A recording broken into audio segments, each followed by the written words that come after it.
بالله من الشيطان الرجيم. بسم الله الرحمن الرحيم. اقترب للناس حسابهم وهم في غفلة معرضون. ما يأتيهم من ذكر من ربهم محدث إلا استمعوه وهم يلعبون لاهية قلوبهم وأسروا النجوى الذين ظلموا هل هذا إلا بشر مثلكم أفتأتون السحر وأنتم تبصرون. قال ربي يعلم القول في السماء والأرض وهو السميع العليم. صدق اللہ العظیم. سورہ انبیاء کی 4 آیات آپ کے سامنے تلاوت کی ہیں. ان آیات کے اندر اللہ تبارک و تعالی یوم حساب کے بارے میں ارشاد فرما رہا ہے کہ اقترب للناس حسابهم وهم فی غفلۃ معرضون. انسانوں کے حساب کا وقت قریب آ لگا ہے اور وہ غفلت میں پڑے ہوئے ہیں، میرے احکامات سے اعراض کر رہے ہیں. ما یأتیہم من ذکر من ربہم محدث الا استمعوہ وہم یلعبون. جو بھی ذکر ان کے رب کی طرف سے کوئی نئی نصیحت آتی ہے تو اسے ایسے سنتے ہیں جیسے انہوں نے سنا ہی نہیں، کھیل کود میں لگے رہتے ہیں. ان کے دل جو ہے وہ غفلت میں پڑے ہوئے ہیں اور آپس میں سرگوشیاں کرتے ہیں کہ هل هذا الا بشر مثلکم، یہ تو تمہاری طرح کا ایک انسان ہے.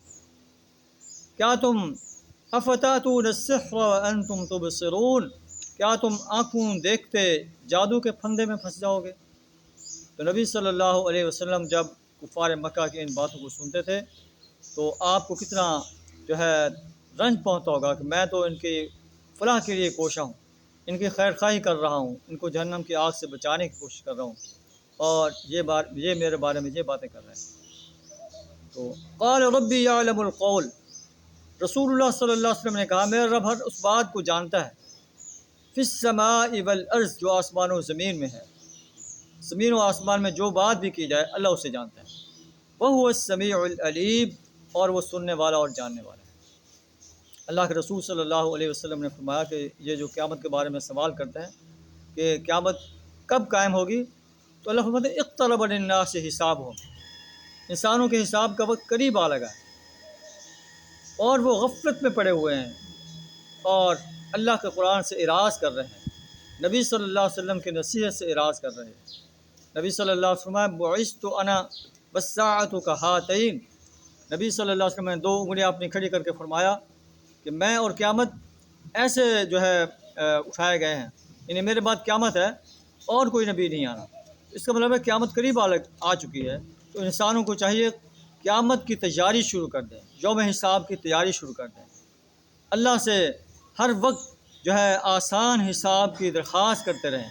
اللہم حاسبنا حسابا یسیرا، اللہم حاسبنا حسابا یسیرا، اے اللہ ہمارا حساب آسان فرما دے. نبی صلی اللہ علیہ وسلم بھی اکثر یہ دعا کرتے تھے کہ اے اللہ حاسبنی حسابا یسیرا، میرا حساب آسان کر دے. حضرت عائشہ رضی اللہ تعالیٰ عنہ نے پوچھا کہ آسان حساب کیا ہوتا ہے؟ تو نبی صلی اللہ علیہ وسلم فرمایا آسان حساب یہ ہے کہ اللہ تعالیٰ ہماری کتاب اعمال کو دیکھے اور کہے چلو ٹھیک ہے کوئی بات نہیں، اور جس سے حساب لیا گیا ہلکا، من حوسب ہلکا، جس سے حساب لیا گیا وہ ہلاک ہو گیا.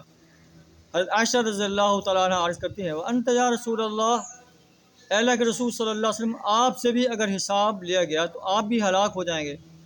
آپ صلی اللہ علیہ وسلم فرمایا کہ ہاں، الا ان یتغمدنی اللہ برحمتہ، اللہ یہ کہ مجھے میرا اللہ اپنی رحمت سے ڈھانپ لے. آئیے ہم بھی اپنے گریبان میں جھانکیں کہ ہم یوم حساب کے لیے کیا تیاری کر رہے ہیں.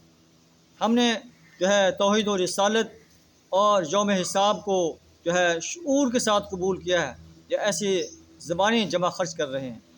ایسا تو نہیں ہے کہ ہم توحید کو بھی مانتے ہیں، رسالت کو بھی مانتے ہیں، لیکن اللہ کے ساتھ شرک بھی کرتے ہیں، انسانوں کے سامنے جھک جاتے ہیں، ان احکامات کو فالو کرتے ہیں جو اللہ کے احکامات سے ٹکراتے ہیں، انسانوں کے سامنے جو ہے سجدہ ریز ہو جاتے ہیں اور انسانوں کے مجسمے بنا کر ان کے سامنے سجدہ ریز ہوتے ہیں، انہیں اپنے حاجت روا اور مشکل کشا بناتے ہیں، ان کے آستانوں پر جا کر نظریں نیازیں چڑھاتے ہیں، ان سے مرادیں مانگتے ہیں، یا انسانوں نے جو خدا بنا رکھے ہیں مختلف شکلوں میں، ان کی خدائی کے ہم سپورٹر ہیں، جو اللہ کے احکامات سے جو ہے ان کے احکامات ٹکراتے ہیں۔ ہمیں یہ دیکھنا چاہیے کہ ہمارا طرز عمل کیا ہے، اسلامی نظام کے مقابلے میں ہم کس نظام کو سپورٹ کرتے ہیں۔ ایسا تو نہیں کہ ہم باطل نظام کے علمبرداروں کے دست و بازو بنتے ہیں۔ اگر ایسا ہے تو ہمیں بھی اپنے بارے میں سوچنا چاہیے کہ ہمارا جب حساب ہوگا تو ہمارا انجام کیا ہوگا۔ اللہ سے دعا کی طرح ہمیں توحید و رسالت کا صحیح شعور عطا فرمائے، یوم حساب پر پختہ یقین رکھنے کی توفیق عطا فرمائے، اس کے لیے تیاری کرنے کی توفیق عطا فرمائے۔